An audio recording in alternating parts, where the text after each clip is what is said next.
Hello everyone. We have a lot of people from all over the world tonight, and we're very excited. This is Shirley Dweck from Israel, and this is actually the first time that we're doing this specific international call. So we have a very special guest right now. Just let me know, everybody, on the chat if you can hear me good before we start. So just let me know that everybody can hear me good, and then we can start everything perfectly. Okay, perfect. So this is a very, very special call. We have a very unique guest. She's the first time going to do this interview internationally, so it's very excited, and it's going to be on YouTube as well, so we're going to share it to the world.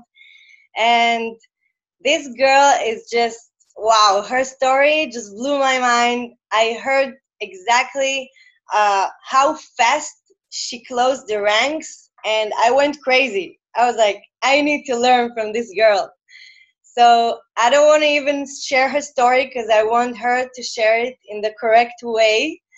So without really taking her time, I want to introduce you guys to one of the most crazy women, and beautiful, I must say, that I've met here in worldventures.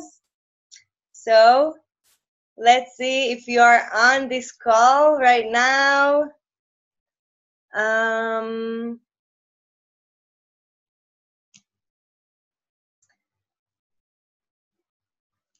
Hey, what's up? Can you hear me good? Oh, wait, I can't hear you. Okay. Just a second. Okay, now we can hear you good. Everybody can hear her good? Yes, I think so. Amazing. Can you guys hear me? Yes, okay, I can hear good. How are you? We are so great and so excited to have you on this call internationally. So we have people from all over the world that really excited to hear your story. So first of all, I would like you to introduce yourself, you know, like name, background, and everything, where you came from. So before we get into the worldventures crazy success story. Fantastic. And thank you so much for this amazing opportunity. I'm really excited. You know, I used to see all these successful people on these amazing calls and webinars internationally. And I always just said to myself, I wish I could be like them. And so it's so privileged, and I'm so honored, you know, to be one of them right now. And I'm excited to share with you how I got to this point. You know, it hasn't always been easy. I actually saw this amazing concept called ventures at the age of 23 years old. And I was so blessed to see it at such a young age because I had never experienced, you know, really how it feels to work for a boss. I did work for about 3 months. In actual fact, like I told you, my mom introduced the concept to me when I was graduating with my second degree. And I said to my mom, I love the concept because I really wanted to travel the world and see different places. But I had studied for all these years, like I had 2 degrees. Let me go and use my degrees, because if I don't use them now, when will I use them? And so I went and I used my degrees. I got a job and I just hated it. It was horrible. I hated waking up that time of the morning, and I hated reporting to someone. The people were really depressed. Like I just didn't like the energy. And so I just saw myself doing something greater. And then I went back to my mom and I was like, okay, I'm ready to relook at World Ventures, you know. And then I jumped on board with World Ventures. I had never traveled before that. I didn't come from a wealthy background. My mom is a single parent, so things were very tough for us. And then, you know, I just jumped on board with the concept at the time. It wasn't very easy for me at 23 years old because I was so young. What did I know about business, right? But I was really good at going through the numbers. I showed 40 people my first 2 weeks, and I signed up 6 from that. So for me, it was always really a numbers game. Like I really had to make the numbers my friend because I didn't have networks. I didn't build up relationships and contacts over the years like most working individuals would do. And so that was the struggles I had, which I'll talk about a little bit more as we go along.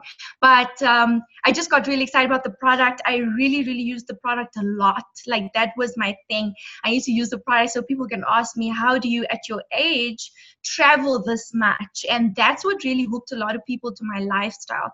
And so 42 holidays later, today I've been on like the most amazing trips. In actual fact, I even met you, Shirley, in Florida last year at the RTE, so that was great. And I've just been blessed with opportunity, and it hasn't always been easy going through the ranks, but the breakthrough happens if you're persistent and you're obedient enough, and that's what actually happened to me. So yeah, I'm excited. Wow, that's so amazing. It's crazy to hear the story, from your side, behind the results and the success. So before we move on, what exactly is your rank right now? And more or less, I know that we can't speak numbers, but more or less, what is the average income? So the people that are really new on this call can really have a sense of what is success in World Ventures in terms of business. At the rank that I'm at right now? Yes. It's about $10,000 a month. Amazing. And for South Africa is a lot. Yeah, that's about 130,000 Rand a month. I mean, it's average, so it can be more or less, just depending on the bonuses, but that's exciting at 27 years old anyway. Wow, that's amazing. I'm so happy and excited for you. So, okay, let's go a little bit deeper into the interview. Sure. So, if you can allow me to ask a little bit personal questions, about challenges you have, and that all of us, when we go through a journey, so each and every one of us has his own challenges, so the beautiful thing about World Ventures is that we can actually learn from each other, and we take the tips for success, and then we help each other grow. So if you can share a little bit about what was your challenges in the business, and how did you overcome them? How did you really find solutions to every challenge? Okay, great stuff. So, I mean, I think if there's anyone who's had challenges, it's me. I think I've gone through so many of them, and people look at our success now and they just like, wow, but it's really just how you deal with the challenges and the obstacles that really make you who you are and make you, go through the levels. So when I first got started, like I said, I didn't have a network. So I hadn't built up enough contacts. I was 23 years old, and the only people I knew were students. There were students, the people I was studying with, and some of my friends jumped on board, but most of them were not financially able to join World Ventures at the time, which was fine. So I went to my family, and a lot of my family members, the only person who jumped on board with me was my mom. Well, she actually showed it to me, but everyone else in my family pretty much said no. So I never had any aunties, uncles, or cousins join me. And that was very difficult for me, because when I got started, and if you're brand new and you don't know the colors yet, I was a blue-yellow. For those that do know, and if you don't know, then just make sure you ask your upline what that means. But I was a blue-yellow, and so it kind of hurt me a little bit when my friends and family did not get on board. So I really had to make a plan.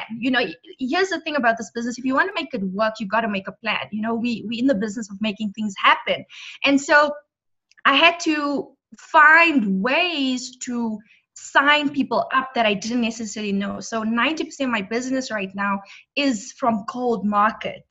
And I just got really good at that. I got really good at getting out of my comfort zone and speaking to strangers, getting to know strangers. They say a stranger is a friend that you haven't met yet. That's all it really is.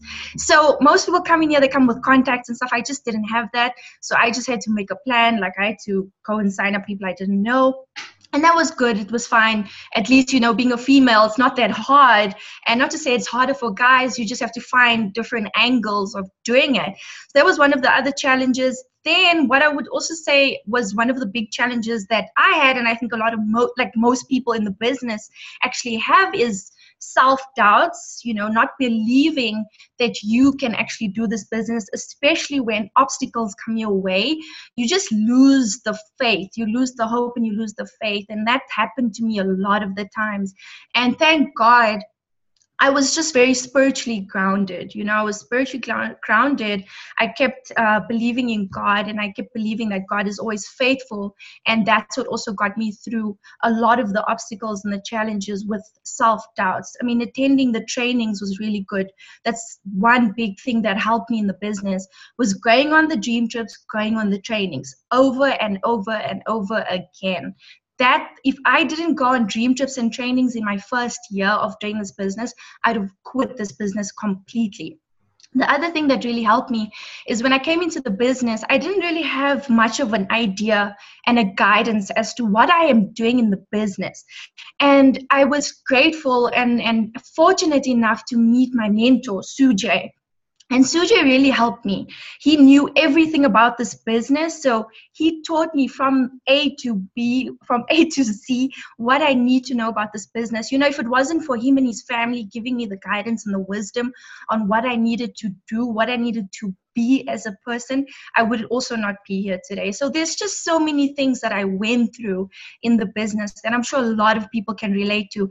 And if you just stick to doing those things, go on dream trips, go on trainings, be coachable, listen to your mentor, follow someone that has what you want and listen to them. And it's not always easy. We want to trust our own, thoughts instead of somebody else's, and we've just got to put our thoughts aside, and we've got to be as dumb as possible, and we've got to listen to someone that actually has the results and actually has the income that we want, and everything works out fine.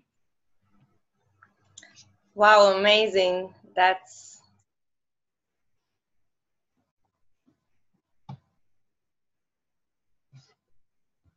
Hello?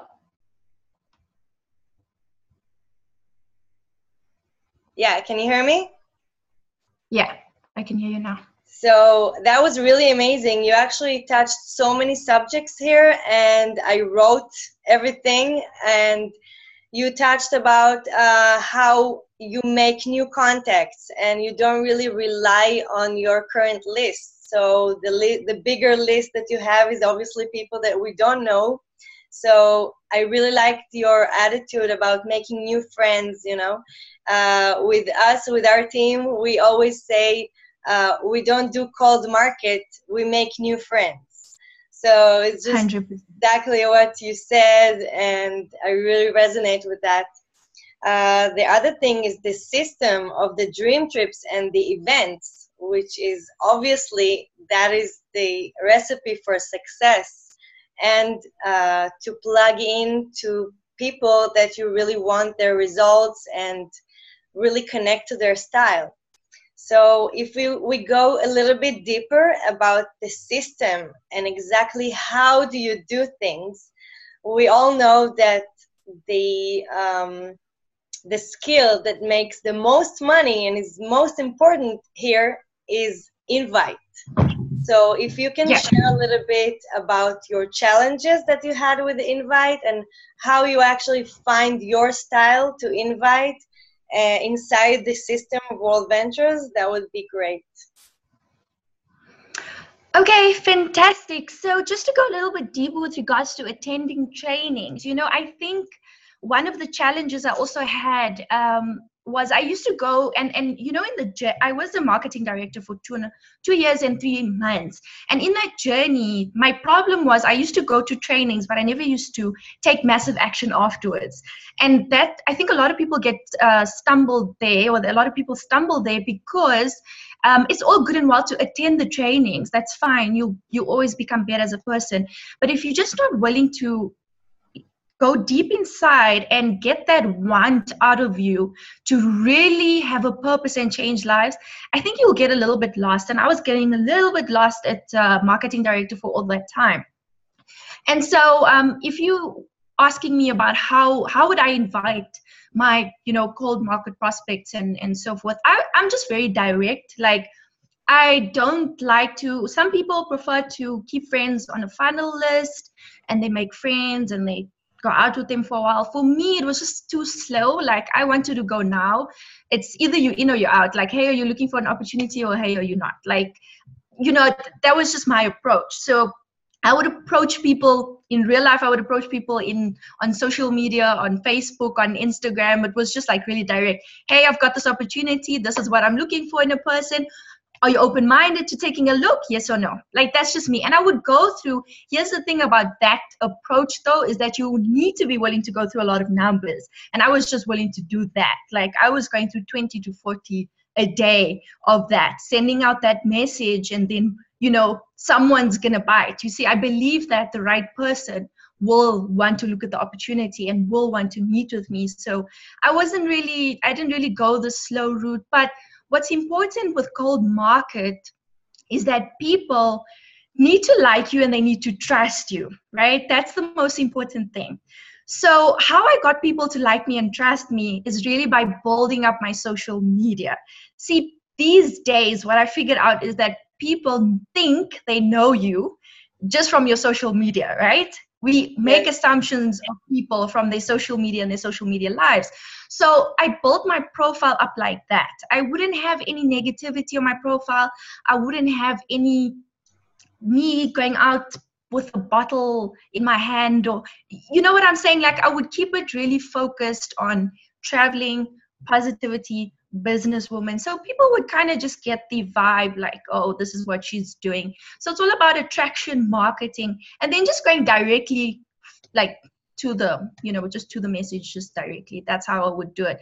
And then if I would meet someone in person, I would just meet them for the sake of meeting them. That's how I would do it. I'd just be like, hey, what's happening? Who are you? This is who I am. And great, let's connect on social media. Like, I would put someone on my social media first. Because once again, in my mind and for me, if someone's on my social media, they've already made up their minds who I am just from the lifestyle they see from my pictures on my social media.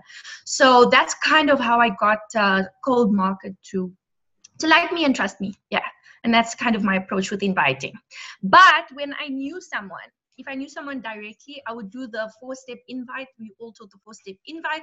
I love the 4-step invite. I love speaking on the phone. So I never ever had any challenges with that because I'm very teachable. So when I was taught the 4-step invite, I just implemented it immediately. Amazing. Wow. That was very interesting, actually. Yes. Well, some questions a little bit about a step further. Let's say you already, started the team. We have some new members here. Some of them don't have teams. And, it's like the imagination is really far away from how it's like to really have a small team and a big team. And we really want to have a sense of what is your day look like? Like, what does your week look like? When do you wake up? When do you do presentations? How do you present? Like, how is your a day in a life, a day in your life? What do you do exactly? What's your most comfortable system to build this? Okay, fantastic. I knew this question was coming. So I'm just going to really be honest with you. I'm going to be myself because I think that's the most important thing. So I'm a blue, right? And being a blue, one of the reasons I did not like working in a job was because of the structure and the mundane work that I needed to do on a daily basis, every single day, the same thing. So for me, and to be honest with you, I don't have a daily consistent method of what I do every single day. Like, I can't tell you today and tomorrow and the next day, at this time I do that, and at this time I don't live my life like that, right? But I do believe it depends on where you are at in your business. If you are a brand new person and a brand new rep with no team right now, it's much you need to be disciplined. Like, you need to wake up and you need to have specific set targets. And the only reason I'm saying this, like, let's say, for example, you have your first appointment at 10 o'clock, you have your second appointment at 12, you have your third one maybe 2 p.m. The reason I would do that as a brand new person is because you need to get into the rhythm and the law of activity, right? So the law of rhythm is more important. The daily discipline at that stage is important because you need to be able to get into the place and the space where doing activity and doing appointments is a part of who you are. So when I did not have the big team that I have right now, I was doing that every single day to get myself into a consistent rhythm. Right now, however, my days are always different. But one thing I have not stopped doing is daily activity. Every single day, I'm doing presentations. And this is what I'm saying. I don't have to tell myself today, okay, 10 o'clock, you're doing a presentation. Okay, 12 o'clock, you're doing a presentation. Okay, I don't have to do that because I already know, and it's already in me that I need to do presentations. If I don't do presentations right now, it feels weird. This is why even when I hit RMD, I was still working 7 days a week after that. And this is why we hit NMD a month later, because I was in the rhythm of doing so many exposures that I couldn't get out of it. I hope that makes sense. I hope you understand what I'm saying. I hope that's quite clear. Yeah, I think so, because it's like you made it a habit, actually. 100%. 100%. That's exactly what I'm saying. So it just depends on where you at, like what your if you're the type of person right now and you're struggling in your business and you really need to increase your activity, then you really need to get strict on, this is what I do at this time and that time and that time. And this is what I needed to do at the beginning of the year. At the beginning of the year, I made a decision. See, I'd been on all the trainings, I'd been on dream trips, I'd attended overseas trainings. I just needed to increase my work ethic, right? I needed to increase my activity. So I made a decision to do 450 exposures for the month. How I worked out 450 exposures was 4 appointments in the daytime. So either 2-on-1s or 1-on-1s. And then at night, I would do a travel party. So that's how I worked it out every single day, right? Now I have done more than 450. I'm at the point where I'm doing 1,200 exposures a month because of the rhythm I got into. So now my day is no longer structured. Some days, like for example, today, in the team and myself, we had 6 travel parties happening today. That I didn't say, okay, today I need to plan that out. That's how it's going to happen, if that makes sense. I'm just activity driven now. So the more activity I can do in a day, the better for me. That's how I am right now. And the only reason I'm activity driven is because of my why, my purpose, right? Which is to help more people get up to the ranks. So it's easy. It comes naturally for me to work 7 days a week. So I hope everyone, I hope you get that. I hope that's quite clear. That was amazing. Wow. So you actually, wow, that the numbers are crazy. I'm sure like most people are like going crazy right now with the numbers. Yeah. So you know how Jim Rohn says that doing network marketing is like herding cats, you know, trying to herd cats instead of cows. It's like everyone is an entrepreneur, everyone is, you know, is a leader actually, and we do what we want, obviously inside of the system, yeah. But you can't really make people do stuff. You need to lead them so they would want to follow you. So if you can give a leadership tip from your perspective, how do you make your team really follow you, do what you say, inform you about these numbers? Okay, so this is such a cool question because I dealt with sort of both ends of, you know, the coin. where before I was really struggling with this and people were not listening to me and people were not paying attention to me and not doing what I'm saying. And I just felt really frustrated, and I was just like, why is this team not working? And then, now I'm working with amazing individuals, and a couple of things I learned a couple of things in my journey from then and now. And I think that's the most important part about what we do, is that you learn your mistakes and you allow yourself to go through the process. So, before, what mistakes I made in terms of leadership was I wouldn't lead from the front. So I would want my team to do what they need to do, and I would sort of just manage it, right? So I would manage them as a market. That time I was like, when I first hit marketing director, when I hit director, I'm hitting marketing director. In my mind, I was just like, oh, wow, I found an amazing team. I got an ace. The team is going to go without me. And that was one of the mistakes I made, because that's not how leadership works. What I figured out how leadership works is you have to lead from the front, and your team respects you more for that. Your team respects you for doing 10 times more work than they actually do, right? A majority of your teammates are only going to do, they say it's like a quarter or something of what you do. And that's exactly what I noticed. If I'm working 7 days a week, my team, they may be doing 3 to 4 travel parties a week, right? Or some of them are doing 2 or 1. And so, exactly what you just said right now, you can't make people do what they don't want to do.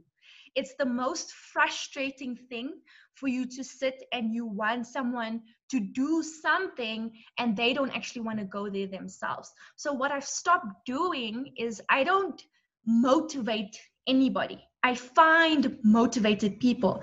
Because I'm working 7 days a week, I'm digging through my team so quickly that I'm always finding new people that are just so hungry to go to the next rank. Even if an older leader who's been here 5-6 months doesn't want to do anything right now, I've got new people that are continuously learning and doing, and they're hungry. That's just my system. Like, I don't want to motivate anybody. Like, I'm not a motivational speaker. I'm not a motivational quote. Motivational coach. Like, that just drains my energy completely. Like, I just want hungry people who want this as bad as I do. And that's my job. I help them to get what they want. And I've just really focused on that. I let people come to me and say to me, hey, this is what I want to do. And I help them. I help them get exactly that. And that's it. I don't do what I used to do in the past. It was bad. I hated it. Yeah, I know exactly what you mean, and I'm sure a lot of people here know exactly what you mean. It's like most of us are trying to, how do I motivate my people? You don't. Nah. You need to motivate you really yourself. Don't. Yeah, you just have to, what I figured out is the only thing that duplicates is work ethic. And either someone's going to duplicate you or someone is not going to duplicate you. Someone is going to be chilled out and they just want to get their full, and that's okay. Or there's going to be someone else that, wants to go marketing director. The only thing we can control is how many people we get to the trainings where the decision gets made. See, you're not in control of the decision. They are. But you can help them to make the decision. Let people reveal themselves to you. Like, if someone doesn't want to do anything, that's cool. Like, you love them all the same. You just move on with people that want to work and want to run as hard as you. That's it. That's amazing. That actually is perfect, because it's leading me to the last question. For me, is worldventures is, I dare say, is a very, just a second. worldventures for me is, it's like a tool. I dare say the closest thing I ever saw, I ever seen to world peace, to connect all cultures together without judgment and racism and, you know, all the negativity that is going outside of the exterior world, you know, all the news and everything, and it's also negative outside, and we actually have the perfect place to really grow as new leaders, the new age leaders, and the new it's like they call it the influencers today. Like there's a lot of names for it, a lot of people that really finding themselves want to lead and want to build a better world. So this is like the perfect tool to do it. And exactly what you said, our perfect tool to do it is to actually bring people to events. So if you can give your tip of how do you really bring as many people possible to international events to plug into their big system of success and personal development, that would be amazing, because this is really the key for growth. Yeah. That's a great question, you know, and it's, once again, it's really dependent on the person. So some people, they're just so coachable. You tell them you need to go to a training, boom, no problem, here's my card, book me into the training. Then you get some people who just have, you just have to help them understand certain things a little bit. Some people say, you know what, I don't know if I really need this training, like I'm really motivated enough, so you know, maybe I don't need this training. Then you speak to them a little bit differently. You just help them understand what the training is going to do for them, and how you do that is you just really get their why. You know, I get their why. I say, listen, why are you here? What are you here for? Are you here to, you know, get financial freedom? And then I tell them straight, like, listen, if you don't come to events, if you don't attend national events, you have no shot at getting financial freedom, because people who don't attend our trainings, they don't hit those passive income levels. It's just highly impossible. And then, you know, so it just depends on what you want. And then you get some people who are just, they just can't afford it. So they'll say, I can't afford to go to events. I don't have the money for training. And you just need to speak to them a little bit differently again. And just need to make them understand, like, hey, you know, you can't look at the price of a shovel when you're looking for gold. You know, you need to be able to come to training. It's like, if you want to become a doctor, you go to med school. And if you want to become a lawyer, you go to law school. And so you've got to invest. You know, I know it's not easy. I know it's sacrifices. Once again, I say to them, hey, look, I didn't have the money and I paid this amount of money, and this is how much I'm making on average. Do you think I made a good decision? And you let them answer for themselves. So it just depends on what the obstacles are in their minds as to why they can't come to trainings. I mean, with other people, I just really promote the vision and how big this company is and where it's going and how we are growing and how all the leaders are always at the trainings. And some new people just want to be leaders and they're like, I'm coming to training, I'll do whatever you say, you know? So I think it really depends on the person and how you deal with the person. We really need to be good as we need to be really great listeners to our teams and our teammates, and we need to read things, you know, read between the lines. When someone is saying something, we need to look deeper and see what it actually is that they are actually saying. Sometimes we're so quick to speak and talk and bracket everyone and say the same things to everyone, and I don't believe in managing, or I wouldn't say managing. I don't believe in leading an organization like that. I believe in really listening to people and giving them the individual needs and wants. Amazing. Thank you so much. And last question, because we're running out of time. How do you divide your time for your team? Because as you said, right now, it's all about, you know, listening to people. And sometimes a lot of people wants the time of the leader. So how can you be nice but also effective? So, I mean, that's a great question. And it's obviously, I'm new to leadership rank right now. So I'm dealing with all of those things right now as to who I prioritize with my time and who I sort of work with. And for me, the biggest thing is coachability. Like I said earlier, if you're just willing to be coachable and teachable and actually implement what I say, I will work with you. You know, it's very tough working with someone who You teach them everything they need to know. They know what they should be doing. And the minute you leave, they just don't do that. Then it's actually just a waste of your time and your energy. You know, you want someone who, when you teach them, they'll be able to go do exactly that, even when you are no longer around. You know, that's very important for me, is just self-starters, people who are willing to step up and to become the leader for their team. I will invest a lot of time into someone who wants to step up. If I see you just not willing to step up right now, I will just pull through you really, really quickly. I'll find people in your organization, and I might not speak to you that much. I'll always be there for anyone in my team. I have an open door policy. Anyone can always message me or call me.